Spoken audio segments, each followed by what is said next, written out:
Mesdames, Messieurs, bonjour et bienvenue à l'actualité internationale. Les autorités de Goma, sous l'administration de l'F-123, ont accueilli mercredi 29 juillet une trentaine de Congolais rapatriés du Rwanda par la Grande Barrière.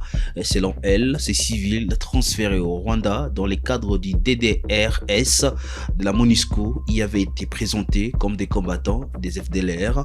Le maire Désiré Ngabo Kisuba affirme qu'il s'agit des civils qui seront reconduits dans leur village pour retrouver leur famille. Aujourd'hui, nous sommes mercredi le 29 juillet 2026.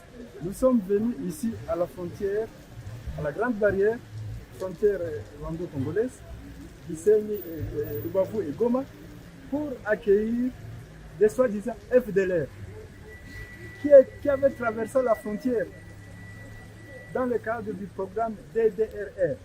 Vous connaissez ce programme-là, de démobilisation, démilitarisation, démobilisation et rapatriement. On les a rapatriés au Rwanda, pourtant ce sont des Congolais. Appelés FDLR, ils ne sont pas FDLR, ce sont des civils, vous les avez vus. Ce sont des civils qui ont été recrutés par les agents de la MONUSCO. On leur donnait, certains ont reçu l'argent pour s'appeler FDLR. Pourtant, ils ne sont pas des FDLR. Ce sont des Congolais, des civils qu'on a trouvés dans leur champ et on les a trompés comme ça. Alors, cette complicité-là entre le gouvernement congolais et la MONUSCO, elle doit cesser. Elle doit cesser, nous avons découvert ça, vous venez de le voir vous-même. Il faut publier ces choses, il faut montrer ça à la face du monde. Au lieu d'appliquer les accords de Washington comme il faut, ils viennent tromper des civils, ils les amènent au Rwanda, mais ce qu'ils disent, c'est que le Rwanda vérifie, regarde si ce sont ses citoyens. Chaque citoyen rwandais doit avoir un village d'origine, n'est-ce pas? Ces gens ici n'ont pas de village au Rwanda. Tous les autres qui étaient avec eux dans le centre de Mutobo là-bas, tous les autres sont rentrés dans leur village. Ceux-là sont restés. Vous leur demandez, quel est votre village? La maman là vous a dit c'est Kichanga. Kichanga, est-ce que c'est au Rwanda? C'est au Congo. Elle connaît le nom de son chef de quartier, son chef d'avenue, elle connaît tout le monde. Les vrais FDLR alors? Ils sont au nombre de 39 que nous venons de recevoir, qui rentrent chez eux au Congo. Ce sont des Congolais qui ont traversé la frontière appelée FDLR. Dans des camions sécurisés, tout ça de la MONUSCO, personne ne pouvait demander quoi que ce soit. Mais c'est ça le grand secret qui est au grand jour.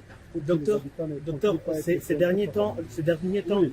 Pour les autres, les Congolais, sachez que il y a des opérations, des retours des vrais FDLR.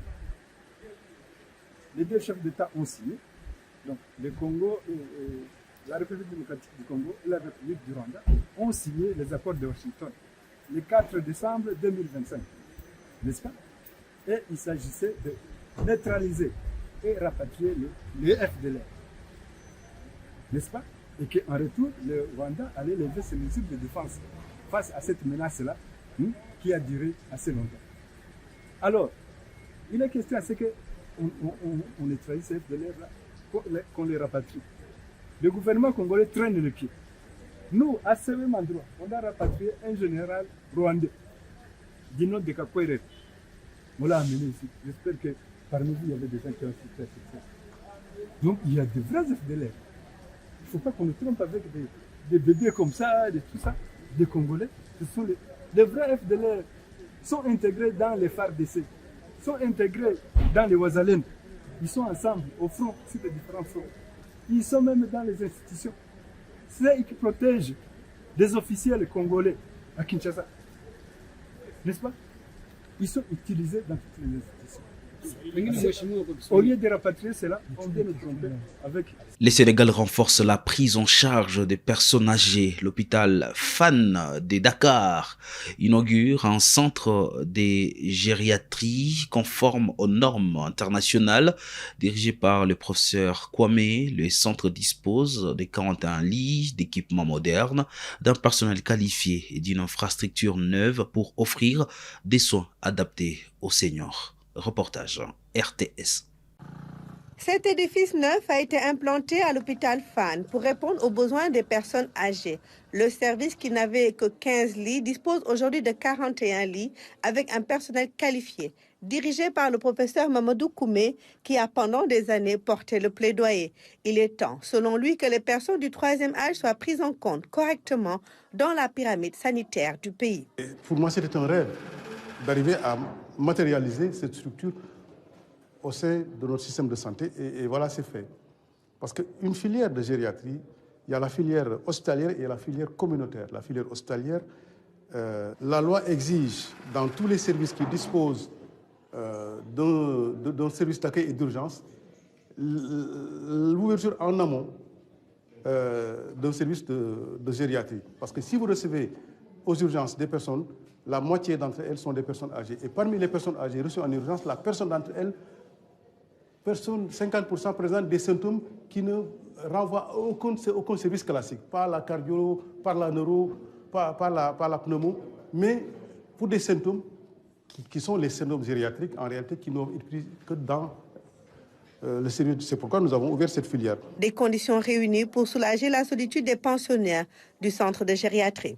Sur ABC, pour prévenir la chute en milieu hospitalier, et à l'intérieur, on met toutes les communautés pour permettre à la personne âgée d'être en contact avec le milieu extérieur, des téléviseurs, avec TNT, pour pouvoir en tout cas surfer et zapper. Parce que dans la journée, si la chambre n'est pas animée, la personne âgée peut perdre un peu, pour développer un syndrome confusionnel, c'est-à-dire ne plus savoir un peu une synchronisation. Donc dans la journée, la personne âgée suit les informations, de sorte que la nuit, elle pourra dormir tranquillement. Et je pense que ça contribue à valoriser cette personne, à lui rendre toute sa dignité à ces personnes-là qui ont aujourd'hui construit ce pays. On a l'unité de soins aigus, c'est les malades qui ont des pathologies aiguës et qui nécessitent beaucoup de surveillance, une surveillance très rapprochée. Ils sont en bas. C'est des patients qui nous viennent des SAU et des autres services maintenant qui connaissent la gériatrie et qui nous envoient des personnes âgées pour une meilleure prise en charge. Des innovations sont envisagées pour répondre à la demande. Car comme le dit le professeur Mamadou Koumé, la population est vieillissante et il faut savoir anticiper. L'idée, c'est de rapprocher l'offre de soins gériatriques aux personnes âgées pour éviter les longs déplacements des régions vers Dakar. Et c'est vraiment créer une espèce d'équité en termes d'accès aux soins pour les personnes âgées. Je pense que c'est réalisable. Moi, je suis en train d'anticiper en amont en formant des gériatres. L'idée, c'est chaque année de former au moins une cohorte de 4 à 5 gériatres. Et je pense que là, nous sommes suffisamment prêts pour, en tout cas, mettre à la disposition du public des gériatres. C'est fait à Touba. À Touba, à l'hôpital Cheikhoul Khadim, à l'hôpital Madaboul Fawzani et à l'hôpital Ndamatou. J'ai formé des gériatres qui sont là-bas sur place.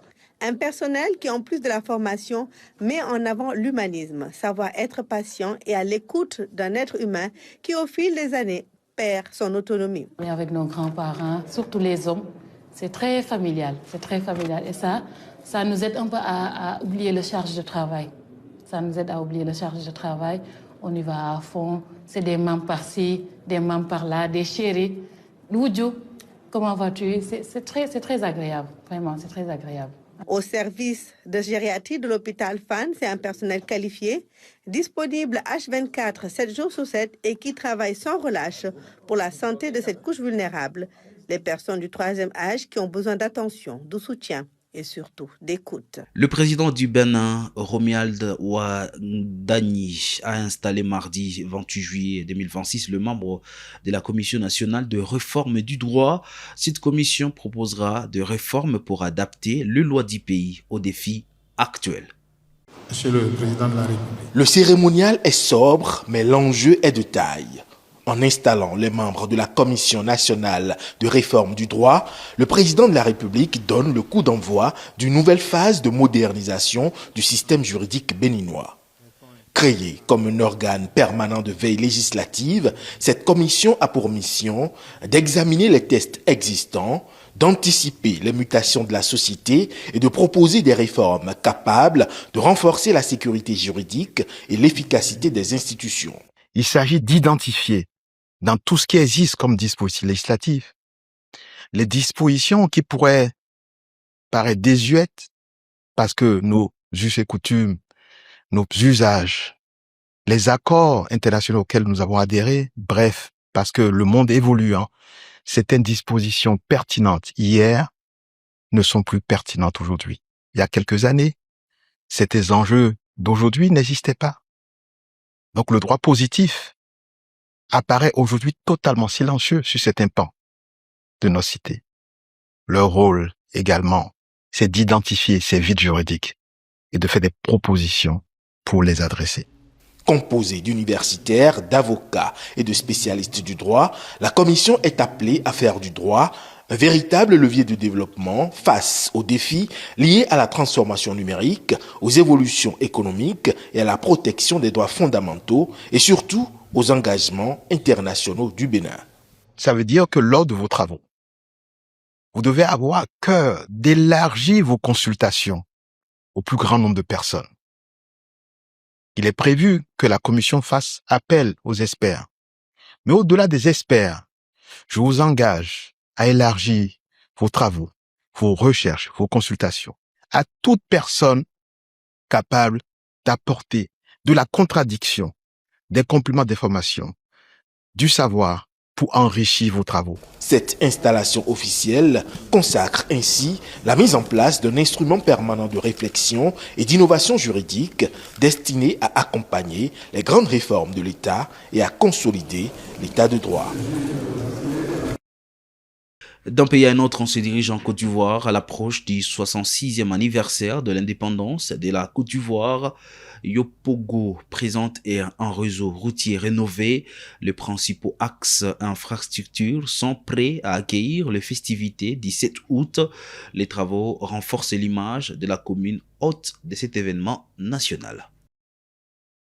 À quelques jours du 7 août, le réseau routier de la commune de Yopougon affiche fière allure. Plusieurs voies de désenclavement et axes principaux sont désormais achevés et ouverts à la circulation.